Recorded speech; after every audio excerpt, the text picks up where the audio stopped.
Hold on tight. We're diving headfirst into the biggest stories of the day. First up, North Carolina is bracing for impact as the Storm Prediction Center has issued a marginal risk for severe thunderstorms on Wednesday.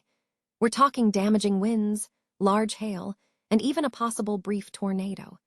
The 12 First Warning Weather Team is tracking multiple waves of showers and thunderstorms, so stay tuned for the latest updates and make sure you're prepared. Never get caught with a dead phone again. This INIU portable charger is compact, travel-friendly, and gives you fast 45-watt charging with a built-in USB-C cable, so there's no need to carry extra cords. With 10,000 mAh power, it's perfect for busy days, trips, emergencies, or anytime your battery drops too low. Grab yours on Amazon through the link in the comments before your phone hits 1%. But that's not all. A troubling situation is unfolding in Durham County, where residents of the Durham County Youth Home with disabilities were improperly denied special education services in early 2025.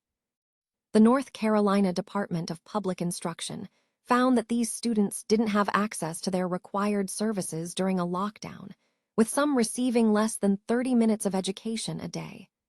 We'll break down the details of this critical finding and what steps are being taken to ensure these students receive the education they deserve. Now, let's shift gears to Morganton, North Carolina, where a beloved local institution is passing the torch. After years of dedicated service, the owners of Gregory Jewelers are heading into retirement, marking the end of an era for this cherished business and the community it serves. We'll explore the legacy of Gregory Jewelers and what the future holds for this iconic establishment. Finally, state lawmakers are wading into local disputes, sparking debate over the boundaries of legislative power. From Franklin County's quest for more water to the Winston-Salem/Forsyth County school system's financial challenges, a controversial bill is on the table that could dramatically reshape local governance. Is it necessary intervention or overreach? Don't miss our in-depth analysis of Senate Bill 214 and its potential impact on North Carolina communities.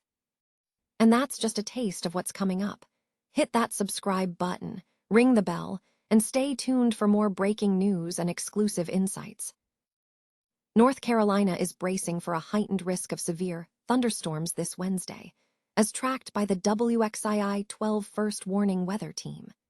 The Storm Prediction Center has issued a marginal risk advisory for much of the state, indicating the potential for damaging winds and large hail.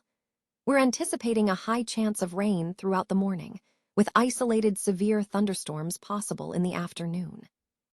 Residents should be aware that hail and damaging winds are likely, and there's even a slight chance of a brief tornado developing.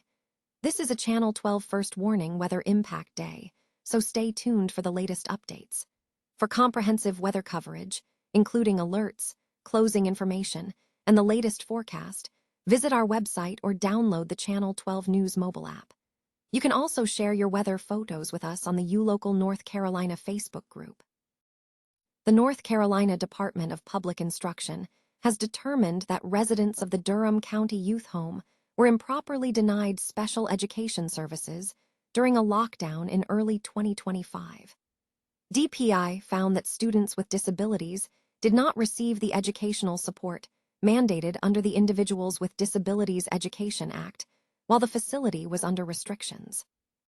Access for Durham Public Schools educators, both in person and virtually, was reportedly blocked by youth home officials, preventing them from reaching students confined to residential quarters for up to 24 hours a day.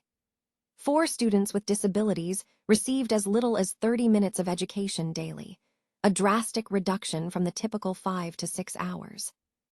The findings stem from a complaint filed by the American Civil Liberties Union of North Carolina and the Duke Children's Law Clinic, prompted by a February 2025 visit from Disability Rights North Carolina. DPI has ordered Durham Public Schools to develop a plan, in consultation with the youth home, to ensure continued special education services during future lockdowns or to provide compensatory education. That plan is due May 15th. Both the ACLU and the Duke Children's Law Clinic have praised DPI's decision, emphasizing the importance of protecting the educational rights of vulnerable youth. Durham County and Durham Public Schools have not yet responded to requests for comment. The duration and reason for the February-March 2025 lockdown remain unclear. A fixture in the Morganton, North Carolina community is transitioning as Gregory Jewelers announces the owner's retirement. For years, Gregory Jewelers has served as a trusted source for fine jewelry and exceptional service. Details regarding the future of the business and potential new ownership are still emerging, but this marks a significant chapter closing for a beloved local institution. We'll continue to follow this story and bring you updates as they become available. North Carolina lawmakers are poised to vote on a controversial bill, Senate Bill 214, that has rapidly expanded to encompass local water disputes and school board elections, sparking concerns about legislative overreach. Originally focused on de-annexations, the bill now includes provisions that could allow Franklin County to potentially seize property in Vance, Warren, or Halifax counties to secure a water supply, a move opposed by impacted local officials. Simultaneously, the bill proposes shortening the terms of Forsyth County School Board members and commissioners elected this November from 4 to 2 years, a move justified by State Rep. Kyle Hall as an opportunity for voters to address recent financial concerns within the Winston-Salem/Forsyth County school system, which is grappling with a $40 million deficit and significant turnover.